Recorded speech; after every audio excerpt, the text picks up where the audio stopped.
don't just want the news, they want the truth.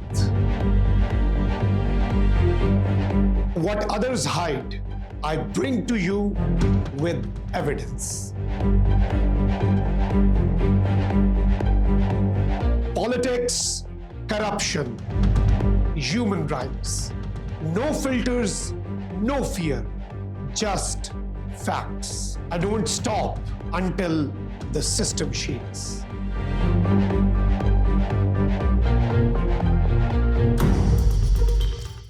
This is Trending Daily. I'm Makhdoom Shahabuddin, and today's episode is not just about protests on the streets of Bangladesh.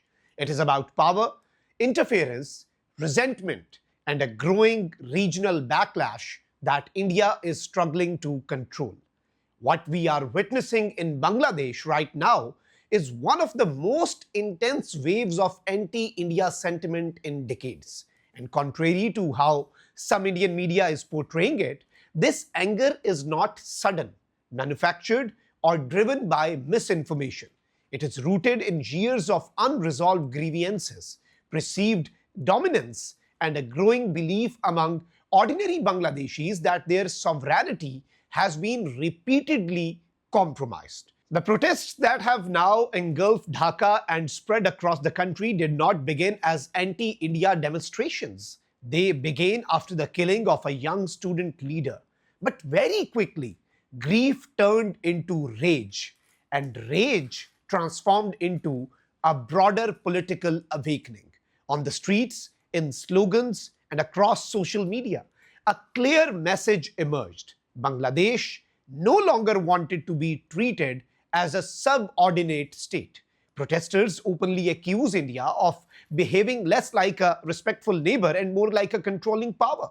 They allege that New Delhi interferes in Bangladesh's politics, influences judicial outcomes, shelters controversial political figures, and pressures Dhaka's foreign policy to serve Indian strategic interests rather than Bangladeshi national priorities. Long-standing issues that had been simmering beneath the surface suddenly resurfaced with force. Border killings of Bangladeshi civilians, unresolved water-sharing disputes, accusations of water theft, unequal trade arrangements, and persistent diplomatic pressure have all returned to the center of public debate. Among students and young activists, there is a growing perception that India exploits Bangladesh's vulnerabilities while demanding loyalty and silence in return. Even administrative decisions by India, such as the suspension of visa services and heightened security measures, are now being viewed through this lens. On the streets of Dhaka, these moves are not seen as routine safety precautions. They are seen as punishment tactics meant to intimidate and discipline a neighbor that is beginning to assert itself. International observers monitoring the situation have noted something important. This resentment is not being artificially generated by any single political party or external actor. It is organic. It is the result of decades of perceived arrogance, double standards, and a pattern in which Bangladeshi concerns were ignored while India demanded unquestioned alignment. The flashpoint that transformed this resentment into a nationwide uprising was the assassination of Sharif Osman Hadi. Sharif Osman Hadi was only 32 years old, but he had already become one of the most influential youth leaders in Bangladesh. He was a central figure in the 2024 uprising and served as the spokesperson of Inqilab Mancha, and a movement that openly challenged what it called Indian hegemony over Bangladesh. He was also preparing to contest the February 2026 elections, positioning himself as a new generation leader unburdened by old political compromises. On December 12, 2025, while campaigning in Dhaka's Bijoy Nagar area, Hadi was ambushed. Masked gunmen intercepted his auto rickshaw using a motorcycle. At point-blank range, he was shot in the head. The attack was swift, professional, and clearly targeted. Hadi was rushed to the hospital and later transferred to Singapore for treatment. But on December 18th, he succumbed to his injuries. His death sent shockwaves across the country. Almost immediately, allegations began to surface. Protesters, student leaders, and members of the National Citizen Party claimed that the attack was carried out by operatives linked to the banned Chhatra League, the former student wing of the Awami League, According to these claims, the attackers were acting on behalf of external masters, a phrase that quickly became code for Indian involvement. What fueled public outrage even further was the allegation that the assassins escaped to India immediately after the shooting. Local Bangladeshi media reported that suspects crossed the border with ease, raising questions about how such a high-profile political assassination could be followed by such a smooth escape. On the streets, this was interpreted as evidence that Indian intelligence had provided a safe corridor. For many Bangladeshis, this was not just a murder, it was seen as a political execution. The belief that India wanted Hadi eliminated is rooted in his growing popularity and the threat he posed to New Delhi's long-standing influence. For nearly 15 years, India maintained what many analysts describe as strategic depth in Bangladesh through its close relationship with Sheikh Hasina. Hadi directly challenged that arrangement. He argued that the relationship was not one of equal partnership but of subservience.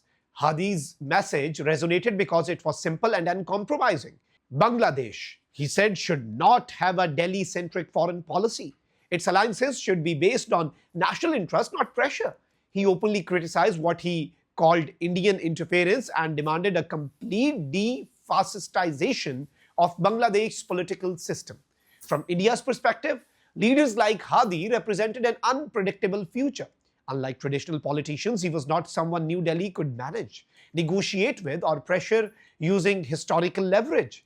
His rhetoric, which combined nationalism, youth mobilization, and sovereignty, alarmed Indian strategic circles. Some Indian analysts even began referring to the movement he represented as a potential mini Pakistan on India's eastern border, reflecting deep-seated anxieties rather than objective analysis.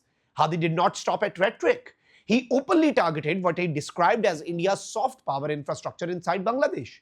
He criticized major media houses, accusing them of serving pro-India narratives. He questioned cultural institutions, arguing that they promoted narratives aligned with Indian interests rather than Bangladeshi identity. After his death, the scale of his influence became undeniable.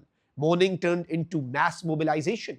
Protesters attacked institutions they believed had acted as Indian mouthpieces. Offices of the major newspapers like the Daily Star were vandalized and set on fire. Cultural institutions such as the Chahanaught were targeted.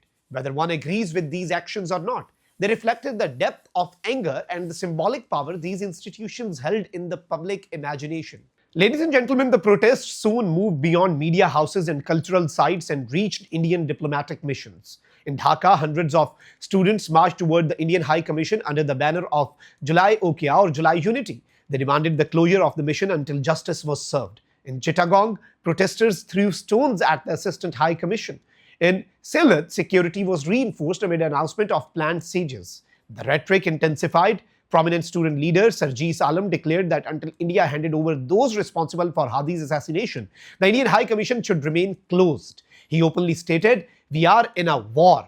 Slogans echoed through the streets, most notably, "Dilli na Dhaka, Dhaka, Dhaka," a direct rejection of perceived Indian dominance. The Bangladeshi state responded by acknowledgement of the gravity of the moment.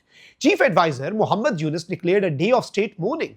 In an extraordinary move, Sharif Osman Hadi was buried on the Dhaka University campus alongside the national poet Qazi Nazrul Islam. This burial cemented his status as a martyr in the national conscience. As protests continue, one issue remains central to Bangladesh's anger toward India: Sheikh Hasina. Now let's go out to the streets and see how people of Pakistan see this conflict. तो मैं यही कहना चाहूँगा भाईजान India के लिए कि अपना इंसान है जो अपने काम के साथ ही काम रखे, जो उनका काम है अपने काम के साथ काम करे। इंडिया को अपने काम से काम रखना चाहिए। वो कभी पाकिस्तान में इंटरफेयर करते हुए कभी बांग्लादेश में, तो वो अपने मुल्क की तरफ तवज्जो करे, वो ज़्यादा बेहतर है। अच्छा, बेसिकली जो बांग्लादेश में हो रहा है वो तो जो इंडिया की जो भी उसमें इंटरवेंशन है वो बहुत ख़राब है, क्योंकि इसमें बेसिकली अगर मैसेज देखा जाए वो तो यही है कि आप बेसिकली यंग पीपल का कत्ल आम है, क्योंकि वहाँ पे जैसे यंग लीडर को कत्ल किया गया तो ये एक पूरे ग्लोबल एक मैसेज है कि आप जो है यंग लीडर्स को आप कुचल रहे हैं। बेसिकली ऐसा होना नहीं चाहिए, क्योंकि इंटरवेंशन जो है इंडिया को चाहिए कि वो अपने आप जो भी उनके प्रॉब्लम्स हैं, इश्यूज़ हैं, वो अपने आप तक रखें और उनको ख़ुद सॉर्ट आउट करें, ना कि आप इनको ड्रैग करें या बांग्लादेश को आप कंट्रोल करें या पाकिस्तान को आप उसमें ड्रैग करें कि, लेकिन उनको चाहिए कि वो अपना खुद करें। ये इंडिया की जानिब से आपको पता है जी उस्मान हादी का मर्डर करवा दिया गया है, जिसकी वजह से इंडिया खुद को कहता रहा कि बहुत डेमोक्रेटिक मुल्क है। ये तो बहुत इन्होंने गलत बात की है वैसे, तो ये इन्हें नहीं करना चाहिए था। और मतलब ये बहुत गलत हुआ है इनके साथ, इंडिया बांग्लादेश वालों के साथ। बांग्लादेश वाले बेचारे सड़कों पे फिर रहे हैं, तरह तरह से जलील हो रहे हैं बेचारे, बहुत गलत हुआ है। मतलब उस्मान हादी के लिए बड़ा बैड फील हुआ है हमें। इंडिया को अपने घर की तरफ देखना चाहिए सबसे पहले, और उनके अपनी इतनी मसले हैं। और दूसरा सबसे बड़ी बात है कि उनको बांग्लादेश के साथ इस तरह नहीं करना चाहिए कि जबकि उनका अपना एक बहुत बड़ा मसला चल रहा है, तो उसके इस पर गौर करना चाहिए। Welcome back. India's decision to provide sanctuary to the former Prime Minister Sheikh Hasina has become single most contentious point in bilateral relations. The interim Bangladeshi government and student leaders argue that by hosting Hasina and allowing her to issue statements, India is actively undermining Bangladesh's democratic transition. Dhaka has formally requested Hasina's extradition to face trial or for crimes against humanity related to the violent suppression of protests in 2024. India's refusal to extradite her is viewed not as a legal matter, but as a political act designed to sabotage reform and destabilize the current administration ahead of the 2026 elections. Critics also point to India's unwavering support for Hasina during elections in 2014, 2018, and 2024, all of which were marred by allegations of rigging, voter suppression, and boycotts. With the Awami League now sidelined, India is accused of trying to manage the transition to ensure that any future government remains aligned with Indian interests. From Dhaka's perspective, hosting a deposed leader, refusing extradition, and allegedly harboring suspects linked to political violence account to direct interference. From New Delhi's perspective, Bangladesh is experiencing internal instability, and radicalization that threatens regional security. This gap in perception is now the widest it has been in nearly half a century. What is unfolding in Bangladesh is not merely a protest movement, it is a reckoning. A younger generation is openly questioning arrangements that previous generations either accepted or felt powerless to challenge. They are rejecting subservience and demanding dignity, autonomy, and equal treatment. Whether India recognizes this shift or continues to dismiss it as instability will determine the future of its relationship with Bangladesh. Because one thing is now very clear: the streets of Bangladesh are speaking, and they are no longer willing to be silent. This is Trending Daily. I'm Makhdoom Shahabuddin. See you in the next episode.